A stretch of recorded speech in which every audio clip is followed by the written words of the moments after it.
Good morning, everyone. Thank you for coming out on this chilly morning. You know, I start every day with briefings of what's happened in the prior evening in New York City. And part of that, looking at crime and a lot of the good work that the men and women of the New York City Police Department are doing on a daily basis. Also coming across my desk is the tips that come in to combat those crimes.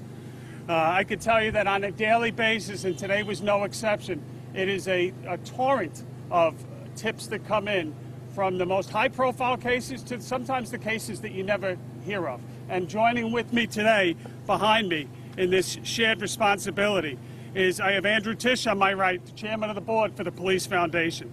And for brevity, I will move quick here. Greg Roberts. Greg Roberts has escaped. Susan Birnbaum, I have Nancy Silverman to my right, Clyde Brownstone, Somers Farkas. I want to thank everyone for joining me today. And exciting day for the New York City Police Department, the unveiling of the NYPD's newest tool on my left. In line with the New York City Police Foundation's mission of providing critical resources for innovative NYPD programs, and there is a rich history of the Police Foundation doing just that, I present the state-of-the-art LED billboard truck.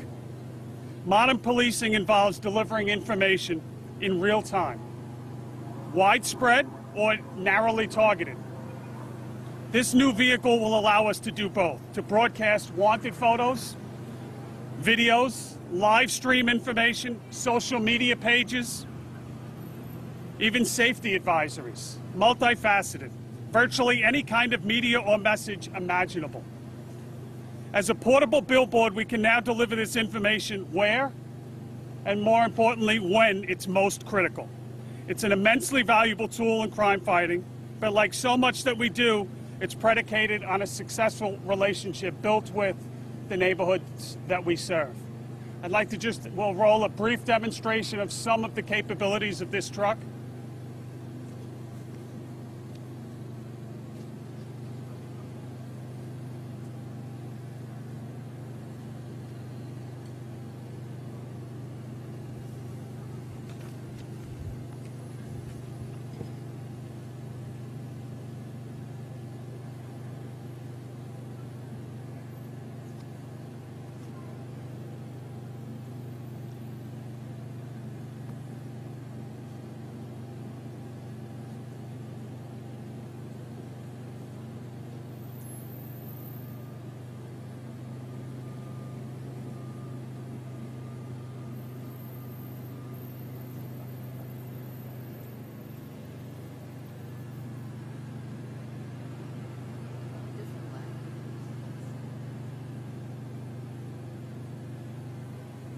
You can see some of the customizable features that we plan on exploiting. Also with me, I have Lieutenant Roy, the CO of the Crime Stoppers Unit, as you're watching this. And I'd be remiss if I didn't mention Vinnie Greeny, the Deputy Inspector in charge of the 32nd Precinct, who does a phenomenal job here. So as that's rolling, with that, I'm going to introduce now, before we finish up, I'll introduce Andrew Tisch, the chairman of the board. Thank you, Andrew. Thank you, Chief Shea. And thank you to every one of you who are here today, and thank you specifically to Nancy Silverman for your generosity to the New York City Police Foundation for helping to make this possible. For 35 years, the Crime Stoppers program has been an invaluable crime-fighting tool that has allowed the public to be invested in keeping its own neighborhood safe. And Chief Shea just shared the intangible benefits that come along with that. Since its inception in 1983, more than 3,000 rewards worth more than $2.4 million have been approved by the Crime Stoppers, which means that because of the Crime Stoppers, the men and women of the NYPD who risk their lives every day to ensure that we have a safe city have removed thousands of dangerous criminals from our streets. The Crime Stoppers program is a great example of the ultimate partnership between the media, the public, New York City's finest, and everyone who supports the New York City Police Foundation, an independent citizen-funded organization. With the unveiling of the new truck today, the New York City Police Foundation is adhering to our to our mission to provide a critical funding for innovative NYPD programs like Crime Stoppers that make the city a safer place. Over the years, Crime Stoppers has evolved from posters to getting tips through social media and photos and via text. Now this truck has the technology and presence in the community to generate even more accurate and actionable tips. And Crime Stoppers rewards and materials that promote 1-800-577-TIPS are going to continue to be funded long into the future by the foundation. So we thank you for all your help. We thank you, the media, for helping to make Crime Stoppers as successful as it has been, and for making New York City a much safer place. And of course, thanks to the men and women of the NYPD who every day do a most amazing job. Thank you all very much.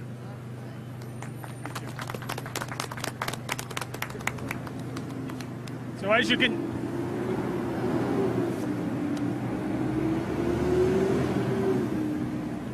can see, we are very excited about our new toy, if you will. We have very great ambitions for further reducing the crime, not just in the 32nd precinct here, but all over the city. So again, I couldn't thank the Police Foundation, Nancy, for what you do, for your generous contributions, and it is really a win-win for the residents and of the city of New York. I'll take some on-topic questions if anyone has questions.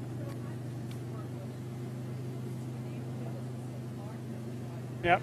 So under the leadership of Lieutenant Roy here, it'll be deployed on a daily basis throughout New York City. What's interesting with this is that we can, on the fly, if you will, adjust what's shown. So whether it's live streaming videos, we can, as it's driving around a particular area, we can send it to the 7-0 precinct tonight. When an arrest is made, easily flip the message that's on that as new information comes in. So it's really state of the art in terms of delivering critical information on a very quick basis.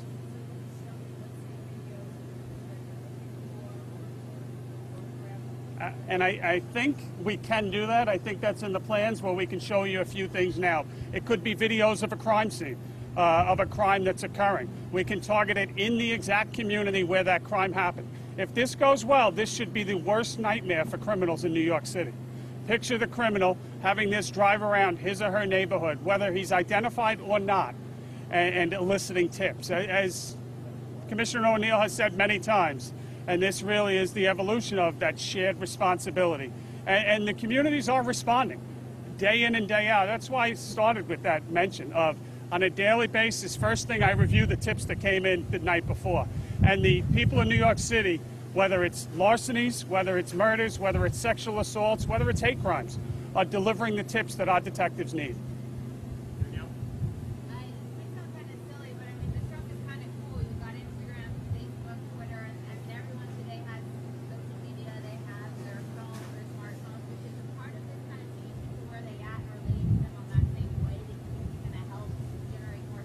Yep, so in the last, I'll say 12 months, Phil, in the last 12 months, we've really undergone a revolution within Crime Stoppers. Crime Stoppers has gone from a desk with a phone with detectives answering it, where they recently stood up their Twitter page. They now have an Instagram page. So again, it's the web, it's the phone, it's multilingual, it's English and Spanish currently, where we have people responsible to answer those phones.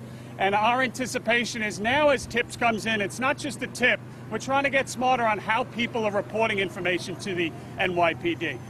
How did you see this picture? How did you see this video? Did you see it on News 12, Channel 11, Channel 2, Channel 4, Channel 5? I'm trying not to leave anyone out. And we are getting information. How can we get smarter in terms of getting more and more information? So absolutely, social media is going to play a critical role. If you're not paying attention to social media, you're missing the boat.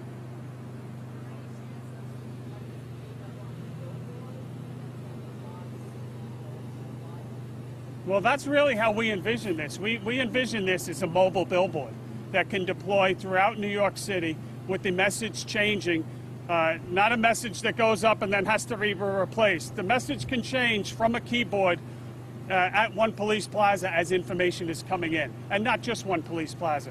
So it's really beneficial in that respect, that we can put it where it's needed with the information that we have really up to the minute.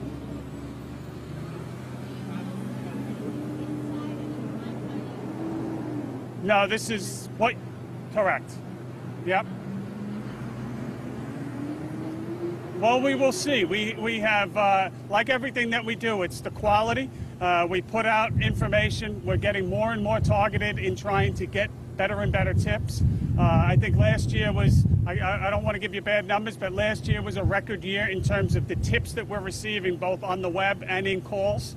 So we will see what the impact is. But I think it's safe to say that we fully anticipate New York City to get safer with the addition of this truck. Chief, you mentioned before a little bit about all the tips that you get to review every night. Nice and warm out here, isn't it? Yeah. Just how about what are the numbers like on a typical day? We can get you information on numbers. I could tell you some funny stories. I heard a funny one recently where our crime scene detectives, crime stopper detectives, received calls from another country, and they're calling about crimes that occurred in another country. And when they asked them, why did you call 1-800-577 tips? Well, that's the number I knew. This is a tremendous brand that has been built over the last 20 to 30 years. We get information on active crimes that are taking place. We also get information on drug selling, other conditions that are occurring in neighborhoods. And our detectives at the Crime Stoppers unit knows how to funnel those to the units within New York City and sometimes outside New York City that can act on those.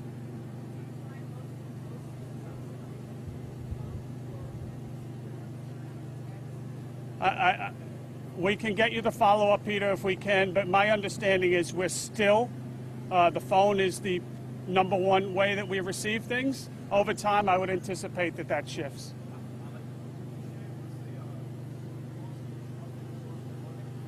I'm sorry? I believe it's roughly 150,000, and if that number is not accurate, we'll correct that. And again, we're standing here with the Police Foundation.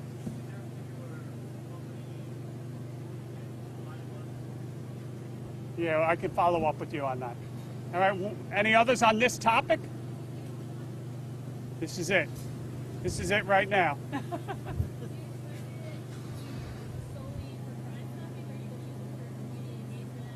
Oh, absolutely. I mean, I rushed through the initial speech pretty quick, but it's safety advisories, other messaging.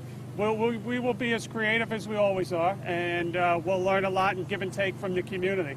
But we're very excited. Think of the evolution of, again, hanging up posters. Not that we're not going to still do some of those things, but this is a really creative way that we think we're going to reach more and more people in the communities. All right, thank you, everyone. I want to get people home before they get sick behind me. But we'll break a second, we'll regroup, and we'll do some off topic. Yep. Just going to bring you over for a photo. Okay. Yep. I miss you good. Mr. Tish, can we just bring you over by the van? Okay. Be well. Take care, Lloyd. Yeah, just follow Brian. No, we have... No. This is the only van of this kind. There are other Crime Stoppers vans. Yes. It's 5. I'll have to get back to you on that. This is the only van of this kind. All right, guys, let's just take control of this.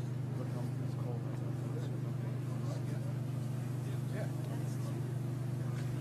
Control it. Okay, then we're coming back over here, Yeah, right? just bring them away.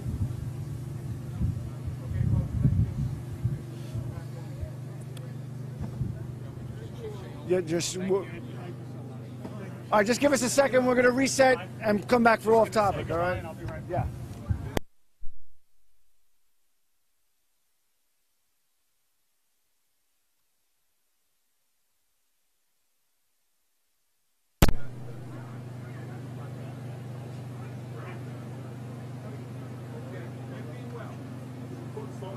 Yeah.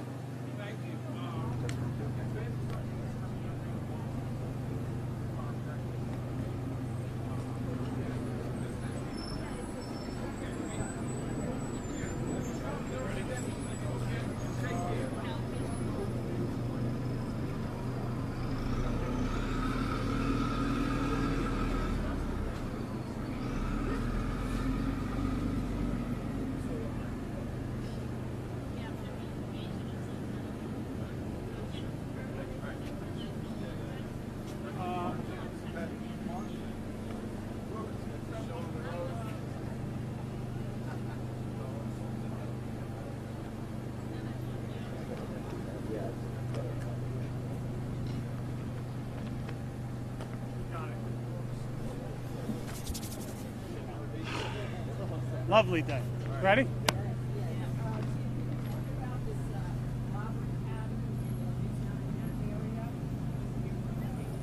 Yeah, this is the one that was on the news the other day with the individual. It's a combination. I think we have 3 hits on this pattern. It's a combination of burglaries that sometimes could turn into a robbery. It's essentially an individual that's going into establishments, and if something is there to steal, the individual has stolen items. If somebody was there, as we saw in that last incident with the chokehold, he confronts the person. Our fear, as it is any time with these cases, is that if someone is there and interrupts, we could have somebody getting hurt. So we urge everyone, we have very good pictures of this individual that we put out. Please give us a call. We can get him off the street as quickly as possible. Right now we have the 3 that we feel strong on. It would not surprise me if it grows beyond that.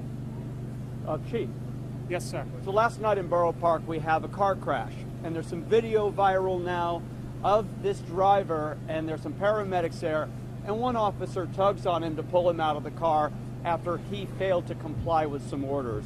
Have you seen that video? And from what you know about it, what are your thoughts? Yeah, I have seen the video. I don't know if I saw the entire video. I saw a snippet of it. Still fairly fresh. What I will say about the incident is this. Throughout the NYPD, we hold our officers to the highest standards. The incident will be under review, and I'll leave it at that. But that's what we have at this point. It's still fairly fresh. In cases where you have video, we don't get the whole story when it's a clip. Is that something that you keep in mind, or do you remind the public that Listen, you're not getting the whole story? I think you got to look at the facts of the case. You know, anytime you have an incident, you have to speak to people, you have to talk to witnesses. Video is one component of that. But clearly in this case, I mean, it's a fresh incident. I did see the video, and again, I'll stand by what I said earlier. Whether it's interacting with somebody walking down the street, this is what we do every day. We work with the public, we interact with the public. It's why we became cops.